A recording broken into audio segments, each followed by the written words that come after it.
नमस्कार, नमस्कार, नमस्कार दोस्तों। मैं Nikhilesh Jain Hindi ChessBase India channel पर आप सभी का हार्दिक अभिनंदन करता हूं। दोस्तों, ग्लोबल चेस लीग में आज 9वां दिन है। बहुत सारे मुकाबले, आज 4 मुकाबले खेले जा रहे हैं, लेकिन अभी तक ये तस्वीर साफ नहीं हो पा रही है कि कौन सी टीम जो है वो जीत करके फाइनल में पहुंचने वाली है। 2 बेस्ट टीम जो है वो फाइनल में पहुंचने वाली है, क्योंकि आज बहुत ही अनप्रेडिक्टेबल रिजल्ट आ चुके हैं।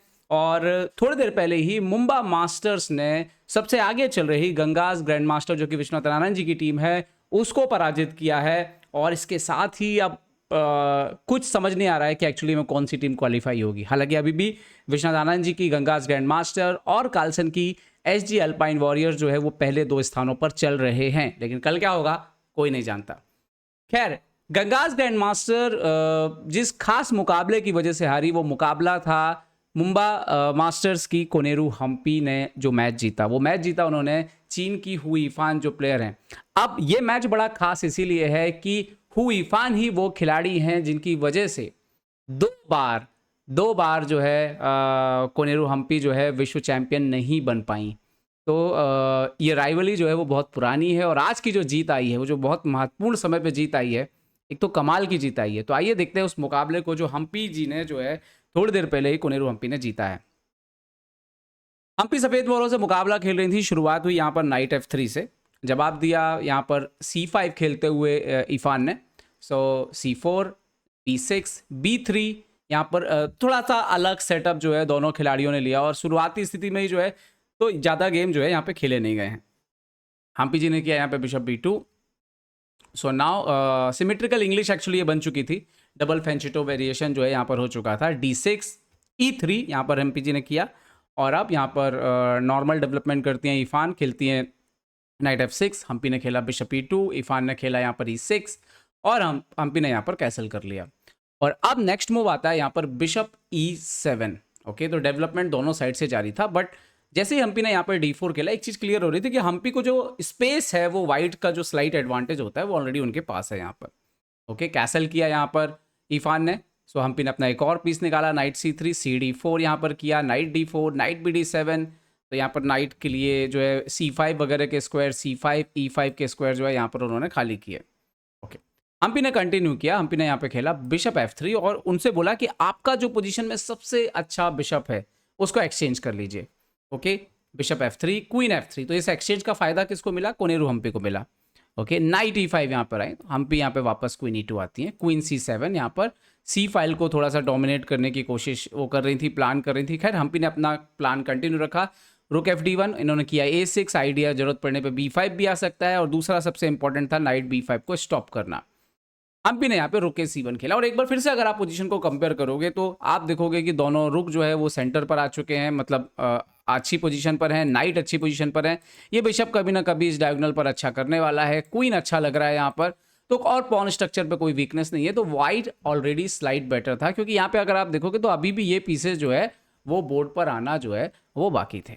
ओके, रुक FD8 किया यहाँ पर हम्पी, सॉरी इफान ने। तो हम्पी यहाँ पे खेलती हैं H3। ये इंटरेस्टिंग मूव था, क्योंकि हम्पी बड़ा क्लियर थी कि कहीं ना कहीं जो है ये सेंटर जो है वो एक सेमी क्लोज जैसी पोजीशन है। यहाँ पर D6 का पॉन थोड़ा वीक है, तो हम्पी के पास कभी ना कभी यहाँ से एक आक्रमण करने का चांस जो है वो क्रिएट यहाँ पर बिल्कुल चांसेस हैं। ठीक है, तो इस मूव से एक तो बैक रैंक खत्म हो गया, और दूसरा फ्यूचर में जो है आपके आक्रमण के चांस बनते हैं। इन्होंने खेला रुक A8, और अब हम्पी यहाँ पर खेलती हैं टेम्पो गेन करते हुए F4। ओके, नाइट पर अटैक, नाइट गया C6। ये बहुत ही इंपॉर्टेंट मूवमेंट था। हम्पी ने यहाँ पे डिक्लाइन कर दिया एक्सचेंज। उन्होंने नहीं, हमें एक्सचेंज नहीं करना है, क्योंकि कहीं ना कहीं ये क्लियर हो रहा था कि हम्पी के जो पीसेस हैं वो इफान के किंग साइड पर अटैक कर सकते हैं, जबकि उतने आसानी से इफान के जो पीसेस हैं वो डिफेंस करने के लिए अभी आप जो है पोजीशन में नहीं आ सकते। Okay, queen B7। Okay, Hampi ने यहाँ पे किया E4, अपना प्लान कंटिन्यू किया और स्पेस गेन किया पोजीशन में। नाइट H5 यहाँ पे खेला। ओके, एंड नाउ यहाँ पर हम्पी डिसाइड करती हैं F5। ये पोजीशन बड़ी इंटरेस्टिंग पोजीशन थी। जैसे यहाँ पर अगर मान लीजिए कि कोई सोचे कि चलो E5 कर देते हैं, तो नाइट D5 के बाद जो पोजीशन निकल के आती है वो नाइट बहुत स्ट्रांग है, D6 ऑलरेडी वीक हो चुका है, बैकवर्ड पॉन बन चुका है। ये वाइट के लिए जो है बहुत ही अच्छी पोजीशन है। अगर वो नाइट G3 करती है, यहाँ पे कुछ नहीं करें, तो क्वीन F2 के बाद आपको वापस जाना पड़ेगा, FE6, FE6, नाइट E2। और ये जो पोजीशन है ये अगर किसी के लिए अनकंफर्टेबल है तो ब्लैक के लिए, तो ब्लैक ने इसको अभी चुनाव नहीं किया, तो ब्लैक ने क्या किया, ब्लैक ने मार दिया यहाँ पर इफान ने। तो हम्पी ने भी इंटू F5 मार लिया यहाँ पर। तो नाउ रुक E8। अब ये क्लियर था, अभी भी आप देखें तो व्हाइट की पोजीशन में आपको ऐसा कोई मेजर वीकनेस नहीं मिलेगा, जबकि ब्लैक के पास ऑलरेडी एक वीकनेस है, स्पेस का भी प्रॉब्लम है, D5 स्क्वायर का भी प्रॉब्लम है। तो यहाँ पर काफ़ी सोचने के बाद एक्चुअली में रुक E8 की जगह डायरेक्ट D5 जो है वो सबसे बेटर पोजीशन होती है। यहाँ पे नाइट से मारा जाता, but bishop C5 check, king H2, फिर बिशप D6 अगर आप देखें तो थोड़ा सा एक इंटरेस्टिंग पॉन सेक हो सकता था, बट रैपिड गेम में इतनी जल्दी जो है वो किसी को नहीं दिखता, चाहे कोई कितना भी स्ट्रांग प्लेयर हो। हम तो बाद में एनालिसिस कर रहे हैं पोजीशन में। रुक E8 किया यहाँ पे, तो यहाँ पर हम्पी खेलती हैं। पहले तो उन्होंने खेला क्वीन F2, इन्होंने किया D5, अभी पॉन दिया यहाँ पर नाइट D5। अभी उनको लगा कि ये बेटर है कि ये पॉन दे दिया जाए और इस बिशप को एक्टिवेट किया जाए, जो कि डिसीजन सही था उनका। D5 night D5 bishop C5, और ऐसा लगता है कि क्या क्वीन ट्रैप हो गया? नहीं, क्वीन ट्रैप बिल्कुल नहीं हुआ था। मूव आया हम्पी जी का नाइट D4। अब ये वो मोमेंट था जो किसी से भी गलती हो जाए, ठीक है। तो हमेशा आपको जैसा देखते हैं ना, चाहे आप कितने भी टॉप प्लेयर हो, एक चीज बड़ी खास होती है कि आपके ज्यादा पीसेस हैंगिंग होने नहीं चाहिए। और ये जो नाइट H5 था, एक्चुअली ये पोजीशन में सबसे बड़ी वीकनेस थी यहाँ पर इरफान की। इरफान ने यहाँ पे खेला, यहाँ पर वो क्वीन B8 खेलती तो शायद बेटर गेम चलता, क्योंकि क्वीन आप G3 के लिए सपोर्ट लेकर के आ रहे हो नाइट को रीएक्टिवेट करने के लिए। तो F6 नाइट G3 इस तरह से गेम चलता। इंटरेस्टिंग पोजीशन है, ये एनालिसिस में दिखता है, something like that. But match में इन्होंने खेला रूक E4, और देखने में ऐसा लग रहा है कि भाई ये नाइट पे ने, इस पर हमने एक और अटैक कर दिया है। लेकिन ये एक ब्लंडर था और हम्पी ने इस ब्लंडर को रिकॉग्नाइज कर लिया।